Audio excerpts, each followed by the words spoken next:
I'm Captain Rick Kellum. For the last 24 years, I have owned and operated Broadwater Bay Ecotours. And what I do is I carry people out and I educate them as to what is in the natural environment. Grasses, crabbing, clamming, fishing, even to the mud. Birding is phenomenal. The birds migrate through here from the mangrove swamps to the south to the Hudson Bay tundra area to the north. So we have a pretty constant supply of birds. I wanted to do something different. I wanted to teach about what we had here. The ecology of these areas digs deeper into the true meaning. And you'd be surprised how many people really want to learn what is here. The barrier islands and the eastern shore today must look very much like they did 15 minutes after God created them. That's a powerful quote. And the United Nations, at the urging of the Nature Conservancy, they toured the eastern shore, they learned about the barrier islands. They've been declared an international biosphere reserve, which means one of the last great places left on Earth in its natural form.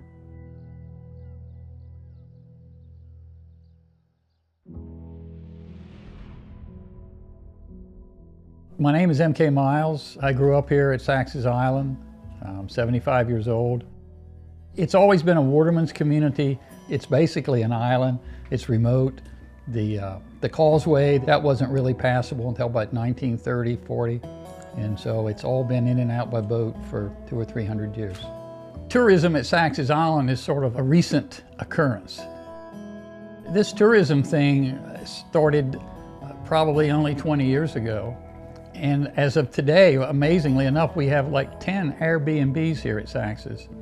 There's enough traffic here, enough tourists here in the summer to support all 10 of them. It's sort of amazing.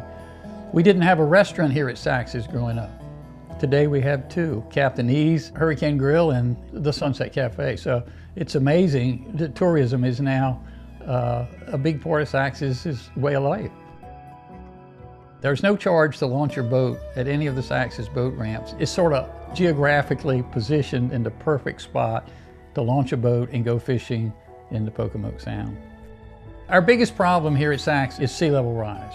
Because of global warming, our storm patterns are changing, and we will actually have a tide that's 3 feet above normal. And when that happens, the causeway is underwater, the north end of the island is underwater. Everybody says the land is sinking, but it's the water that's rising. My name is Chris Hine. I am a coastal geologist and a professor at the Virginia Institute of Marine Science. So we're sitting here on Cedar Island. This is one of 13 undeveloped barrier islands along Virginia's eastern shore. Fundamentally, the barrier islands of the eastern shore are absolutely beautiful. I mean, this is a pristine, preserved, natural wilderness out here. It's one that's shaped by wind, by waves, by currents, and it's extremely dynamic. It's a wonderful wildlife habitat.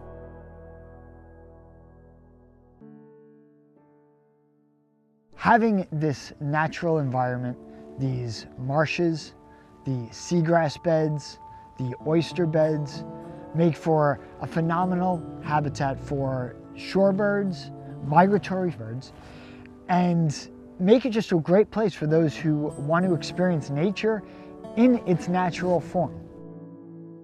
You go to these islands, you go to these marshes, and every time you visit, they're different. You never see the same beach twice out here because it's constantly being reshaped by the natural forces.